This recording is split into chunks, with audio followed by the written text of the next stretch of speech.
opportunity to stand in the space of difference can be transformational because it can provide a roadmap of excellence for others to follow and for you to leave your mark of influence for the rest of us to follow. Celebrating and cultivating our differences is a process that looks different for all of us. However, there is one fundamental truth that rings true for all of us. The collective diversity of opinion, thought, and perspective means that at the end of the day, that we all find a space where we all should and collectively and permanently belong. For kids who are neurodivergent, it could be the best gift that they were given in life. It's another way to think, believe, and impact the world. It's another way to find a sense of separation, belonging, and togetherness. And it's incumbent upon the adults in their lives to realize their space of difference and give them the tools to pursue their own definition of collective and societal excellence. My friend Dr. Matt Zakreski is a man who knows all about making sure that kids are elevated to their highest level of potential. He is a child psychologist who takes a different and energetic approach to finding and solving the needs of kids who are neurodivergent. He's given over 400 talks on the idea of creating equity and equality for neurodivergent children and the accommodations that they need to be successful and live a thriving and fulfilling life. He's the co-founder of the Neurodiversity Collective, which provides therapy, IQ testing, coaching, and consulting. Zakreski also works with parents, educators, and children with neurodiverse needs in an academic setting to ensure that their educational prosperity leads to a fruitful future. And Zakreski joined me this week to have a conversation about inclusivity for children with neurodiverse needs and how to get the educators and parents in their lives all on the same page to ensure that they can maximize the fullest heights of their own potential. It's a conversation of great consequence and insight, which I'm thrilled to share with all of you right now. So without further delay, I'm Kevin McShad. Let's have this conversation.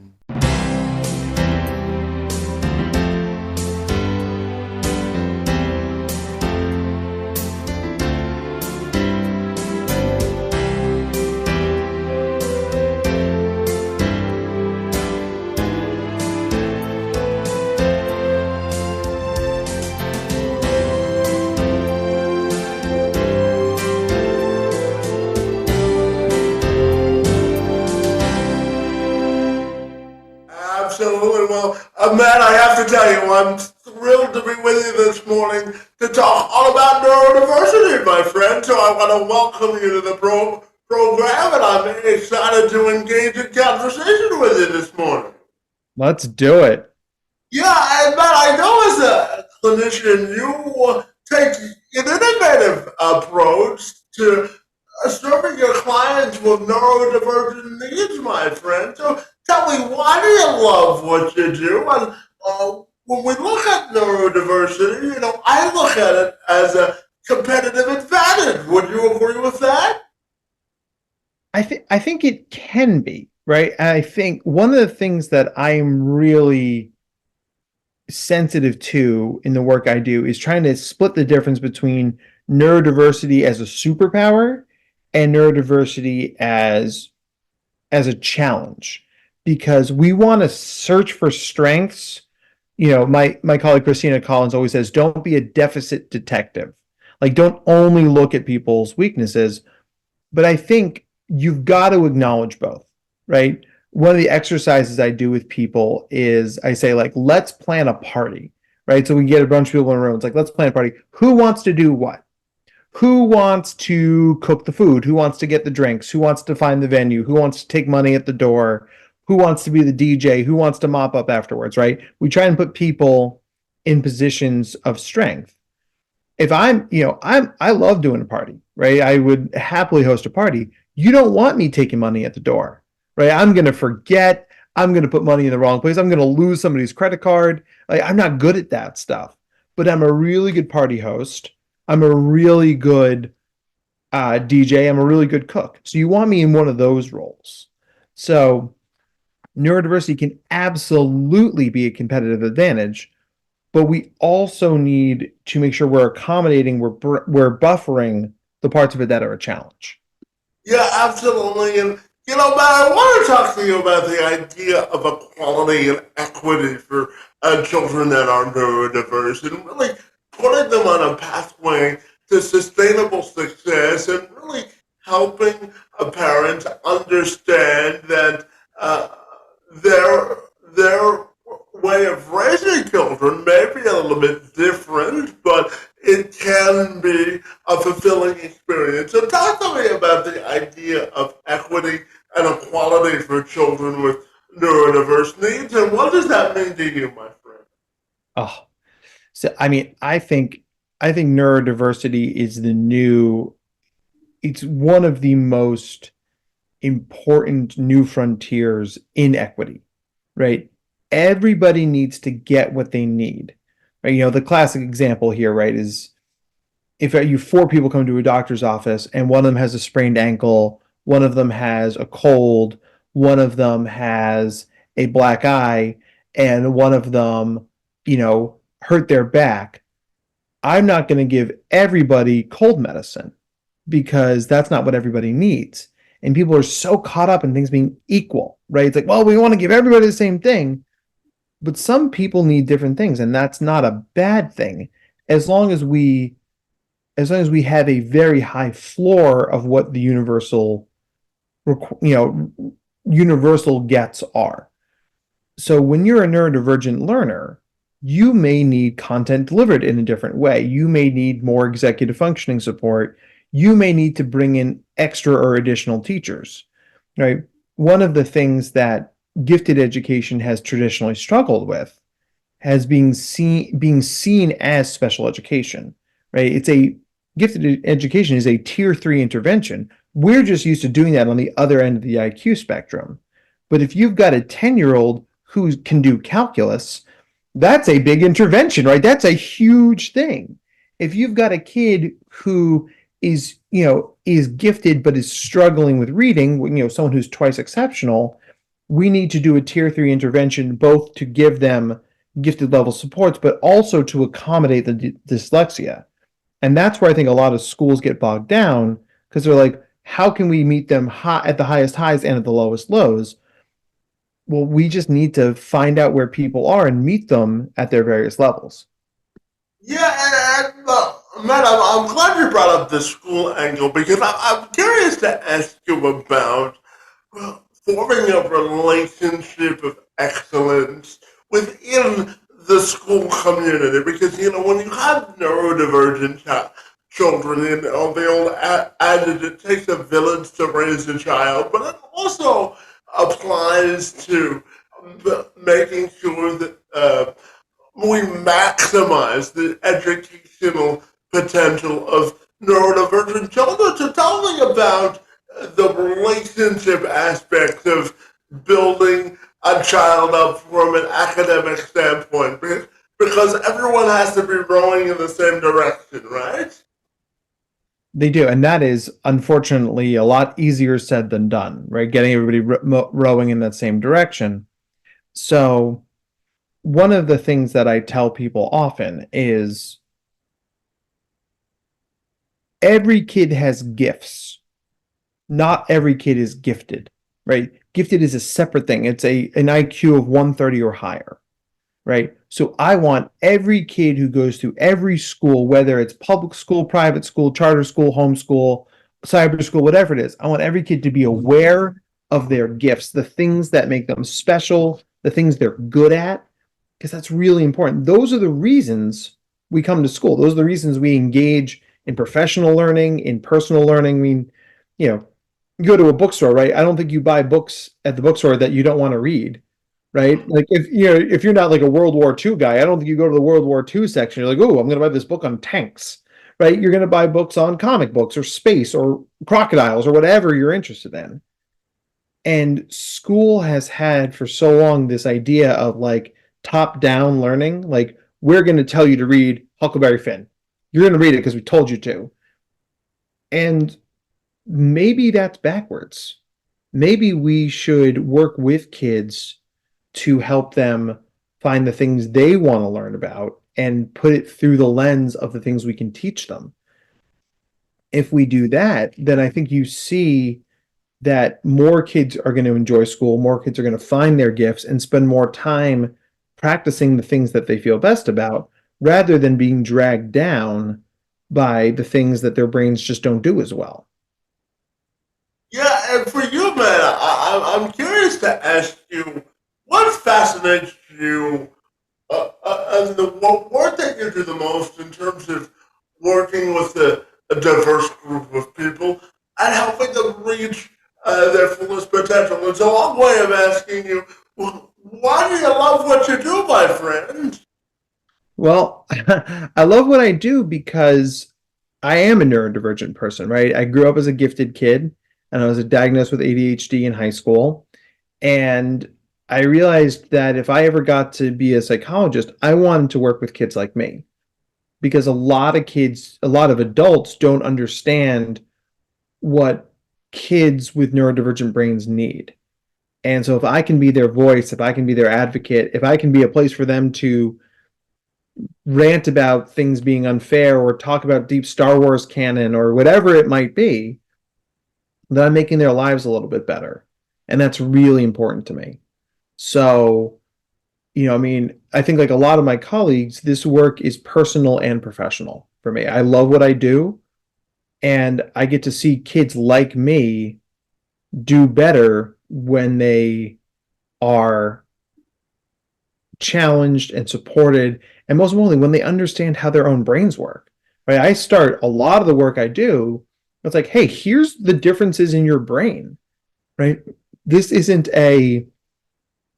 something you're choosing to do. This is not a failure of your personality or your courage or your worthiness. I can point to differences on a brain scan and say, this is what a gifted brain looks like. This is what an ADHD brain looks like. This is what a dyslexic brain looks like. And, neurodivergence is never an excuse, right? I don't work, I tell kids, like, just because you have ADHD doesn't mean you don't have to do your homework, but it's context. It means that you might need to have your homework emailed home so you don't lose it in your backpack. You might need extra time to get things done. You might need to have to be able to type your tests instead of handwriting them because you're dysgraphic. None of those things are bad, but if they start from a place of shared knowledge, then we're empowering our kids, their families, and their education teams to do better by them. Absolutely. And, Matt, you brought up the idea of context. So, in the context of the work that you do and your professional opinion, I'm curious to ask you, how do you define the term or concept of inclusion for the kids that you work with? Oh, that is a very good question.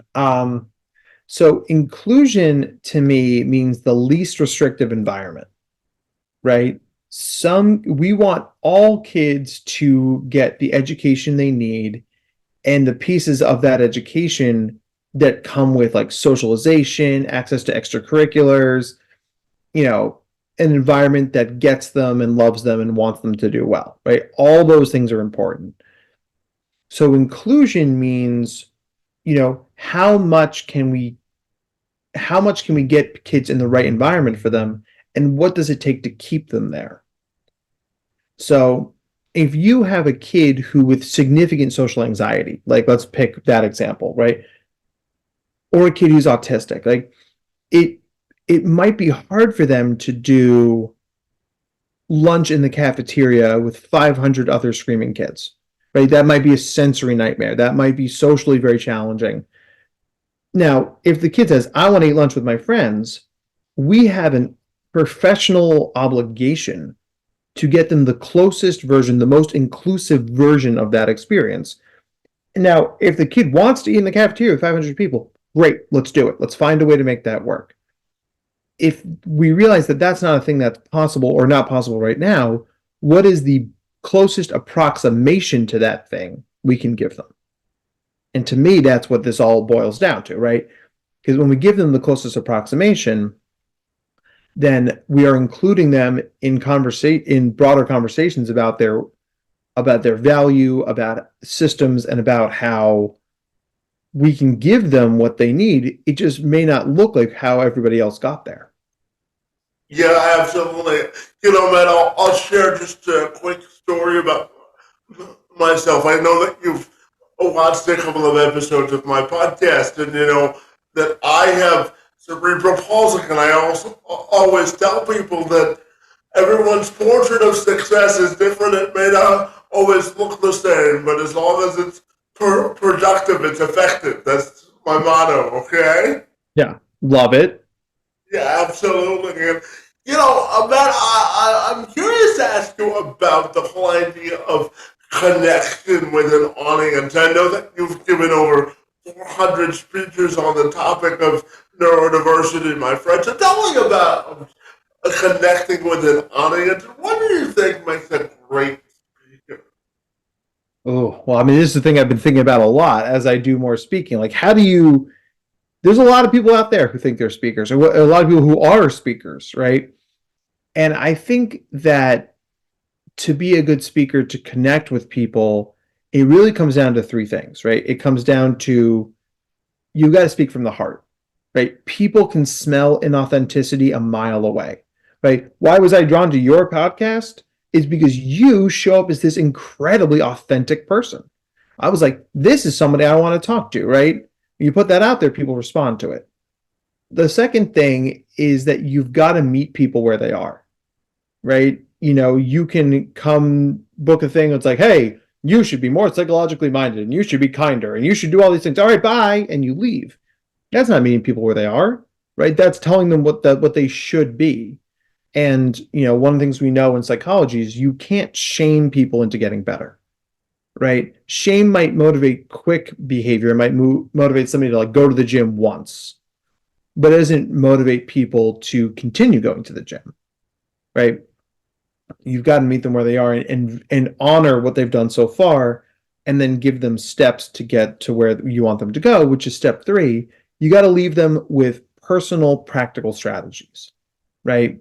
If I told you to be more confident, Kevin, and then just sent you out into the universe with just that sort of broad battle plan without an actual strategy to use, I'm setting you up to fail, right? So one of the talks I give to people all the time, it's about imposter syndrome. It's one of my favorite talks to give. It's a really good one, and it fits schools, kids, parents, and workplaces, right? I mean, I can give that to a company and say, I guarantee you have people in your IT department or in your tech support team or your sales department or maybe even your CFO who's sitting there going, I don't belong here. How did I get this job? Oh my gosh, they're going to drag me out of here by my ear any second now. You let them know what that is. You show them what it looks like, and you give them practical strategies that anybody can use to move through those feelings, right? It's like, hey, cool, you have identified this feeling as imposter syndrome. Here's what you do with it, right? And that goes a long way. Yeah, absolutely. And, Matt, as we evolve as a society, the whole field of child psychology has taken on sort of a realm of its own in terms of advancement forward. So I'm curious to ask you about how do you think the world of child psychology has changed over the last 5 to 10 years, and how do you think it's impacted the work that you do? I mean, I think that there are two major changes. One is that there's so much more awareness of this. You know, people are owning their diagnoses, they're talking about mental health, they're talking about going to therapy or getting IEP support or a 504 plan in ways that it was sort of like hush hush quiet when I was a kid. So the more availability and awareness there is, it brings everybody closer to the light. Right? Anytime somebody raises their hand and says, "Hey, I get extra support. I see a therapist. I take meds," it brings us as a society closer towards normalization. The second thing is that we know more about brains. We know more about how this stuff works because I can't tell you how many times I heard as a kid, "You're so smart, how come you can't just focus? You would go to Harvard if you could get your stuff together." And it's just like, and adults, when they don't know about the neuroscience behind this stuff, they default to assuming that it's the kid, right? In the absence of information, we create our own narratives, right? Usually we default to it's Kevin's fault, it's Matt's fault, it's Tony's fault, it's whoever's fault it is. But if I say, well, gosh, like, Kevin is a person with cerebral palsy, like I I understand that about his brain and body. I understand what that means. I'm going to accommodate, I'm going to adjust my expectations and accommodations for him based on that information. This isn't like he didn't wake up in one morning and choose to have cerebral palsy, right? Just like I didn't wake up in the morning and choose to have ADHD. It's just how our bodies work. So we're grounding more of these conversations in this is your brain, this is how it works, here's how we move forward with that knowledge. And I think ultimately it's making everybody do better, because then our target here isn't there's something wrong with Johnny. The target is how do we help Johnny's brain do better? And that is a much more sustainable and healthier way to have these conversations. Yeah, absolutely. Matt, I always tell people that there's no 50% off policy when you have a form of disability or a difference. It's not like you can take it back to a department store and say you want your money back, right? So you might as well embrace it, right? Absolutely, right? I mean, it's like, oh, I didn't keep the receipt. Darn it. That, Yeah. And that, I'm curious to ask you about closing the social and educational gap for kids who are neurodivergent. What do you think it's going to take to make sure that kids have an equal shot when it comes to their social and educational development? Because that can go a long way to boosting neurodivergent child self-esteem, can't it? absolutely. I mean, school is so much more than learning math, learning reading, learning writing, learning science, right? It's learning to be around people. It's learning how to take care of yourself. It's learning how to regulate yourself, deal with success, deal with failure. And I think that for a long time, school sort of assumed kids would get that. They would learn it through osmosis or experience or whatever. And I was talking to an administrator a while ago about this, and he's like, "Well, kids will figure out how to be friends with each other. Kids will learn. Kids have been learning that forever." And I'm like, "You're not wrong. But can you imagine if we taught math that way? Or driver's ed? You've seen people drive in movies. You've seen all 10 Fast and the Furiouses, right? Like you can drive a car. That's ridiculous. We make the skills our kids need accessible and tangible and intentional. When we do that, what you see is that kids get better faster and they've got those skills. Because one of the sort of universal neurodivergent experiences is this idea. It's like, why does everybody else know what to do but me? Like, why does everybody else seem to know how to go to a party? Or everyone else know how to ask somebody out on a date? Like, what did I miss? Because so much of being neurodivergent is this asynchronous development, right? Like, whereas your brain is doing one thing, but your social and emotional skills are doing another thing. That's really hard for kids. So when we make things, social skills, social emotional learning intentional, kids do better. And then let's even take that one step further and treat all kid interests as equally valid. I talk to a lot of parents, and it's almost always the dads. The dads are like, well, I mean, like I was a wrestler in high school, and it was good for me. It was good for my self-esteem. I made a lot of friends. I had a varsity jacket. I want my kid to do wrestling too. And it's like, that's wrestling's awesome. Good for you. It's a great workout. You learn a lot about yourself. But if your kid doesn't want to wrestle, if your kid wants to play the French horn or be an esports star or take romance language or whatever the thing is, there are cool people who are successful in every single line of work, right? There are famous botanists, right? Neil deGrasse Tyson is cool. I mean, if you're good at something and you truly love it and you want to put yourself out there, your path to like satisfaction and fulfillment in your life is much clearer going through the lens of your interests than it is trying to pretend to be somebody else, right? I didn't become the best version of myself until I started doing theater in high school. I had never had access to theater in middle school. So all of a sudden I'm doing plays and I'm like, oh, this is where I'm supposed to be. And I was so lucky that my parents supported me in that because I'd only ever played sports before then. Right. But my dad was like, cool, you want to do the play? All right, right on. I mean, and everything changed for me for there. So, whether it's LARPing or, cooking or baking or, Australian jiu-jitsu, whatever the thing is that brings you passion, that's where we want to anchor you and direct you that way. Yeah, absolutely. And man, I'm gonna share a story about myself in just a second, but I also wanted to ask you about the connection between optimism and prosperity for kids who are neurodivergent. What do you think the link is between optimism and prosperity? Cool. So optimism, right, is sort of a positive outlook. And it's actually interesting because optimism is not always correlated with intelligence, right? Optimism is it can be a little bit more cognitively straightforward, a little cognitively simple. What we're trying to find for people is hope. Hope is optimism with a plan, right? Optimism is like things are going to work out. Hope is things are going to work out because I'm going to do these things, right? So having a positive life, we can't just hope for it, right? I mean, Kevin, when you started your podcast, did you just hope people would would just be guests on your show, right? No, you had to put work into it, right?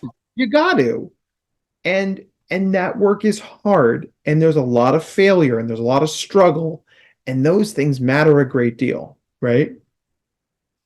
So the idea here is a positive outlook is awesome. It will do a lot of the heavy lifting for you, and we've got to have a plan to get you from A to B, right? So like, kids will say to me like, I want to go on a date. I want to go to college. I want to be varsity field hockey. Cool. What are you going to do? Oh, I mean, like, I'm just going to just do what I always do. And I always say, if you always do what you've always done, you'll always get what you've always gotten. To get new things, to have new experiences, it requires intentionality. It requires a strategy, a plan. And sometimes you need to talk to an external person to make that happen.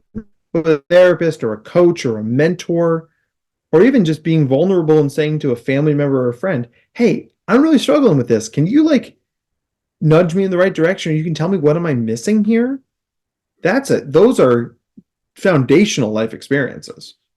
Yeah, absolutely. So, Matt, here's my story that I wanted to share with you. Anybody that watches or listens to my podcast has heard this a million times, but I want to share it with you because it ties into my next question. So, Matt, when I was 9 years old, buddy, I was told that I wouldn't be able to walk without assistance for the duration of my life because of the severity of my cerebral palsy. And I credit my middle school principal, actually, Dr. Carol Crowley, for changing the trajectory of my life. So, it was the summer of 1998, Matt. My parents had just gotten married and bought the big house.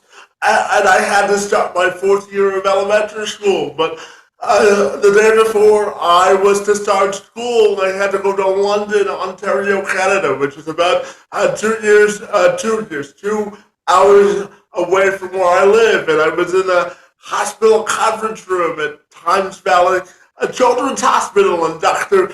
Tim Carey came into the conference room and he told my parents that I would never be able to walk for the duration of my life because of the severity of my CP. And I had completed the seventh and final surgery for my disability, and Dr. Carey was going through what that meant for the duration of my life and how long I was going to live. And the next day I had to go back to school, and Dr. Crewley knew why I was headed back to London to receive the news of my the severity of my diagnosis. And I went through the story of what Dr. Carey had told me the previous day. And, Dr. Crewley had everyone uh, associated with my school file in her office, from my therapist to my teachers and my parents were there, and I had went through the story.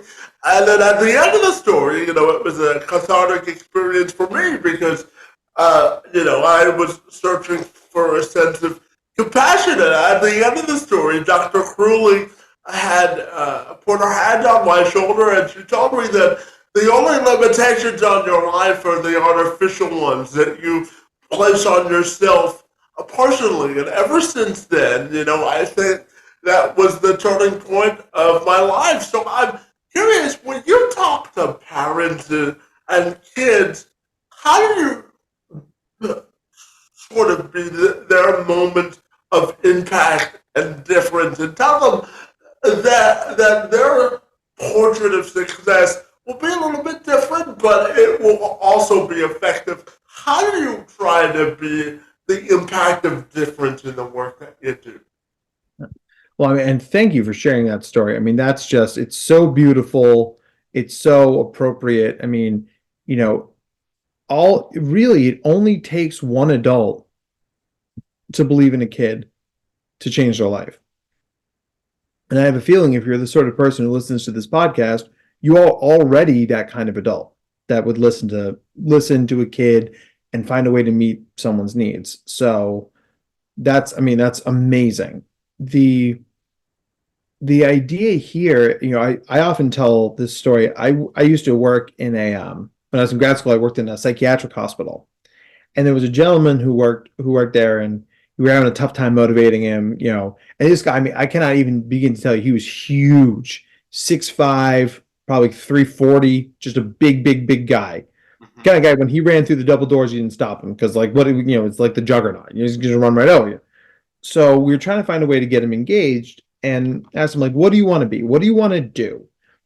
And he's like, well, I don't do anything. I'm in the hospital. I'm like, no. When you get out of here, what do you like? What's your dream? And he was like, I want to be a chef. That's what I want to do. And of course, the higher ups in the hospital were like, absolutely not. We're not giving this giant angry man knives, right? Like, that's not what we're going to do. We had a full kitchen. I said, well, listen, we don't start him with the knives. We start him with something else. But you want to get this guy engaged, we play to his strengths, right? And I told him, I was like, I don't know if you're ever going to be Gordon Ramsay or Bobby Flay. I don't know what the ceiling of your skill set is. But wherever we start gets you on the journey to be the best version of that. So he worked in the kitchen at the hospital for several weeks. When he was discharged, we did outplacement. We helped him get a job in a kitchen. Last time I heard from him, he was really high up in a pretty fancy restaurant in Philadelphia, right? This is a guy who had spent over a month in an inpatient psychiatric ward, right? So I'm not going to sit here and tell you that everybody, it would be irresponsible for me to say you can be whatever you want to be. Like, life doesn't work that way. I'm too pragmatic for that. But it doesn't mean that you can't be wildly successful and chase your dreams, right? We just need to be smart about how we set you up to do it, right? Not everybody can play AAU basketball and be the next LeBron, right? but could you be the best player in your high school or your college? Could you find a pickup league that you really love? Absolutely. Not everybody gets to be on Broadway, but lots of people do great in community theater, right? I mean, it's cliche, but shoot for the moon. Even if you miss, you land among the stars, right? Like that's what we have to tell people, that it's not a particular destination that matters so much as it is a a journey through the lens of your passion and interests that gets you to a place that's aligned in that. And whatever that ends up looking like, is pretty cool. I want to be I'm taking the steps to be a professional speaker. I don't think I'm ever going to be Tony Robbins, right? Yeah, I think I'm going to be booking those, $1 million gigs. But the more I practice, the closer I get to whatever my ceiling might be. And, if that's me giving, a great talk to an organization because they heard me on your podcast, then that gives me a little bit closer to whatever that goal might be. Yeah, absolutely. And, Matt, I know that you often mention that we bring our brains wherever we go, but we really have enough information to understand how our brains work and how they affect our lives. So I'm wondering if we can dive into that this morning and the thoughts behind that conceptual message, my friends. Well, and that's why I share the stuff that I do so readily. I want people to know about their brains. I want people to be able to take the PowerPoints I have and send them to their schools, their principals, their bosses, and say, this is what ADHD looks like in an adult. Here are the accommodations I need. Like, because you do bring your brain with you wherever you go, but without knowledge, that conversation gets a lot harder. So that's why I share my stuff. And, I want people to know what I know so they can be empowered and come from a place of knowledge. Yeah, absolutely. And, Matt, selfishly, I know that you're a child psychologist, but I also wanted to ask you about the importance of having employers, outside of this podcast, man. I work with businesses and organizations and companies just like you do to help them amplify the importance of hiring folks with disabilities or other differences. So I'm curious, how much of a competitive advantage do you think it would be for companies to hire people who are neurodivergent or who have other forms of disabilities or differences as well? It's a huge advantage. And I want to be really clear about this, is that there's famous story about the FBI, right? It might seem like a weird place to start this example. For a long time, the FBI only recruited straight white men who were pre-law students from Yale and Harvard and Princeton, right? Now, there were a lot of capable people in that group in the first couple, graduating classes of the FBI, but it meant that those agents were biased in some significant ways. They didn't know what their blind spots were, which meant the FBI was vulnerable to certain kinds of criminals or enterprises because they didn't have people who thought that way. Famously, the story from Catch Me If You Can is they were, they had trouble catching the the thief part of the movie, the guy who was doing the check fraud, is because they didn't have anybody who was really investigating that because it wasn't a concern for a lot of the people who worked at the FBI. They came from money, right? So why would they worry about check fraud? So when you are an organization, the more you bring in people with different backgrounds, different skill sets, different walks of life, you make for a richer, more diverse organization. And that actually leads directly to more socially conscious employees, more successful employees, and employees with greater life satisfaction. Because we don't just keep saying the same old crap over and over and over. We start bouncing ideas off new people and say, like, well, our product is pretty good. We could keep, slapping different colors on it, calling it a day. But what does our product look like for somebody with ADHD or somebody who's autistic?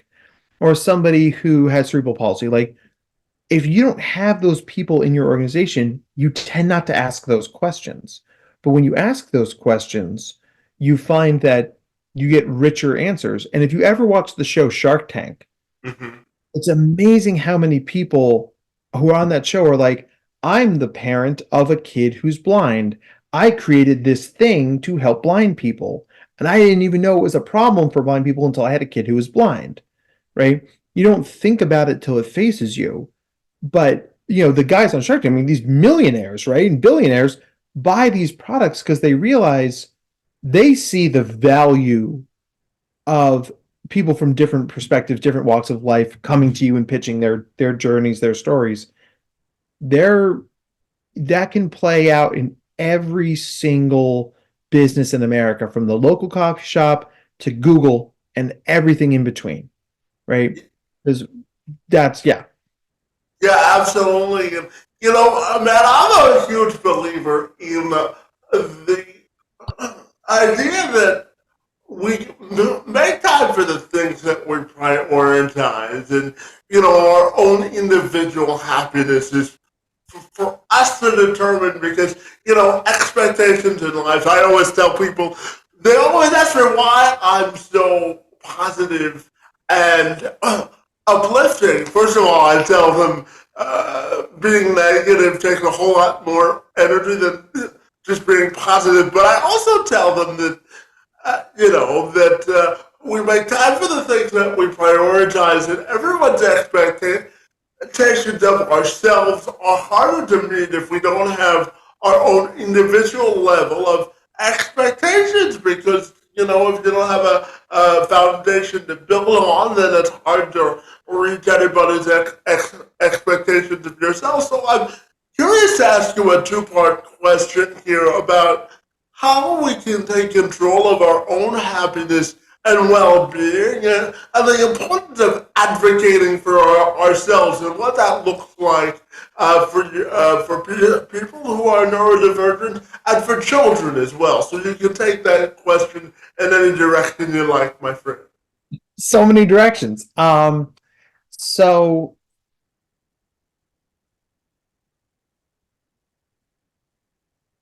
all right. So if we think about when we think about positive, let's start there. Let's start with being positive, right? People ask you, how do you stay so positive, right? Kevin, is that just something you can do on your own, or is that something that came as a sum total of your life experience? I would say that it came as a subtotal of my life experience, because man, I look at life as having a standard deck of 52 playing cards. At birth we're all given sort of a deck of playing cards. Now it takes some of us longer, and it's a journey through life. But it's my belief that we have to shuffle our deck of cards in the direction that we want our life to go. I equate it to having a life compass. We're all given sort of a life compass, and we have to point it in the direction that we want to go. So I try to shuffle the deck of my cards in the direction that we want to go. And the last analogy that I'll give you is that we're all sort of given, I tell people that I can either work for my circumstances, or I can have my circumstances work for me. And I try to make my circumstances work for me. For example, I started this podcast in the midst of the pandemic, man. And it's harder for me because of my disability. If I don't have support staff, the people around me are getting older, and so if I don't have support staff, it's harder for me to leave the house. So I started this podcast as a way to sort of close the social gap and have great conversations with people like you. So it's about using your circumstances and your skill set to make your life work for you. So I hope that answers the question. Absolutely, right? And I think there's two key points there that answers the question. Is one, the grass isn't greener on the other side. The grass is greener where you water it, right? I mean, so like if we invest in the things we need, then our lives get better. Our grass gets greener, you know? And I think that part of the reason that you're able to find such joy and bring that to your audience is you talk about this from a place of acceptance, right? I think that's one of the most powerful things about you, because to have acceptance is to be vulnerable, right? You know, we talked about hope earlier. There's a paradox of hope. To have hope, you have to acknowledge your life is not the way you want it to be, right? You know, during the pandemic, you know, you were lacking social connection. So what you did is you found a way to get social connection, right? You didn't just like, you weren't just optimistic it would work out. You set up a plan and you followed through. So that's the idea to me, is like, to be vulnerable, to really connect to those moments, requires us to be aware of ourselves and seek out the things we need, right? Because life just doesn't get better on its own. Life improves when we work on it. And I think, as you know, to sort of tie one more point into this, is that the goal of life is not to be happy. The goal of life is not to have joy. And though it might seem weird based on what we've been talking about, the goal of life is to be regulated, right? It's like, hey, I'm okay with the situation I'm in right now. Because what you find is the more you're regulated, the easier it is to access joy. But if you said, like, I want to be happy all the time, anytime you're not happy, it feels like a loss, right? Even if you go from happy to neutral rather than happy to sad, right? So the idea is like, you accept where you are, it gives you a platform to move forward from, and that platform is higher up than sadness, which makes it easier to access joy when you need it.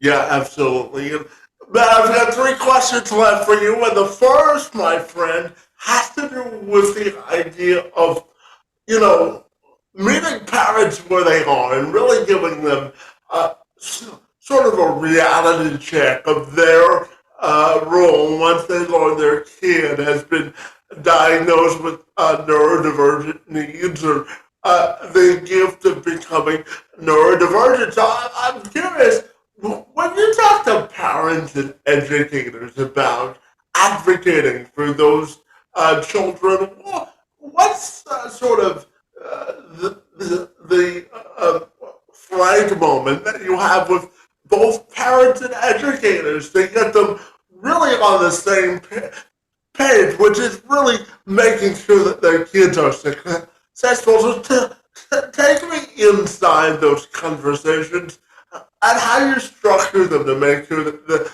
the kid at the end of the day is the successful outcome of those conversations. Yeah. It always comes down to one simple idea. And that simple idea is, you teach the kid you have, not the kid you wish you had. And that's tough for a lot of parents, right? That's tough because they're like, well, I wanted a kid who could do X, or wanted to do Y, or, you know, didn't want to do Z. Mm-hmm. Tough, right? You know, this is sort of a silly example, but I'm colorblind, right? And, you know, it meant that I couldn't really share art in the same way with a lot of art kids. That's what drew me to cartooning, right? And if my parents hadn't seen that and supported me moving from like fine arts to cartooning, you know, then I would be a less happy artist, right? So, you know, you have a kid who might be the world's greatest, you know, interpretive dancer, and that's not a world that makes any sense to you. You owe it to your kid to embrace that. And that same mindset applies to the admin team and educational staff at school. Mm-hmm. And Matt, tell me, the work that you do and in your personal life, how do you define the concept of continuous learning, my friend? Well, one of the healthiest things we can do for our brains and bodies is never stop learning, Mm-hmm. right? We always seek to learn and improve ourselves and grow. So, you know, I mean, learning looks different as you get older. Maybe it's listening to a podcast or watching a TED Talk. Maybe it's reading a good book or going to a class at the library. Maybe it's watching a documentary. I mean, we just want to keep your brain engaged, right? And that can look like anything. I mean, one of the adults I work with, he's going back and he's listening to audiobooks of all the great classics from Western literature because he really struggles to read. But he's like, I never read Othello. I never read The Great Gatsby. I never read Pride and Prejudice. So he's listening to audiobooks of all those, and he doesn't like all those books, but that's him seeking education. That's him rounding out his brain. So whatever works for you, use that to go out there and get it. Yeah, absolutely. And my final question for you this morning has to do with legacy and how you want your own personal and professional legacy to be defined, my friend. Well, I think it boils down to one thing. I wanted to say on my professional tombstone, right?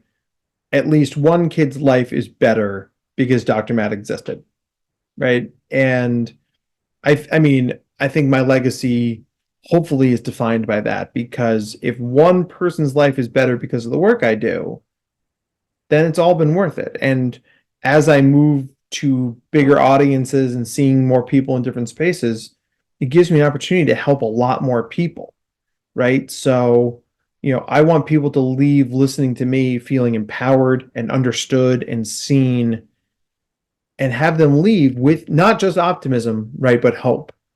And if I've done that, then my head will rest well when it hits the pillow tonight. Yeah, absolutely. And Matt, tell me, if people want to get connected with you, what's the best way they can do that, my friend? So best way to find me is on the internet. So drmattzakreski.com. We also have a really cool Facebook community, facebook.com/drmattzakreski.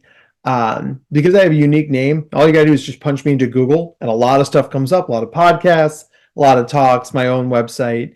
But yeah, I mean, if the stuff we talked about today is interesting to you, please feel free to reach out to me. There's nothing more I love than taking this message to other organizations. Absolutely. Well, man, as someone who spends a great deal of time talking about diversity, equity, and inclusion, my friend, I want to tip my cap to you for all the good work that you do to make sure that children with neurodiverse needs are given an equal and equitable shot at life, my friend. The work that you do is truly transformational, and I want to thank you for engaging in conversation with me this morning. It's most appreciated. Well, I mean, the opportunity to talk with you and to share this space with you is truly a gift. So I thank you for creating a space that allows for you to be so vulnerable and to allow me to share this and us to collaborate, because this felt very collaborative. So, I mean, thank you for what you do, and I think we're all better for it. So.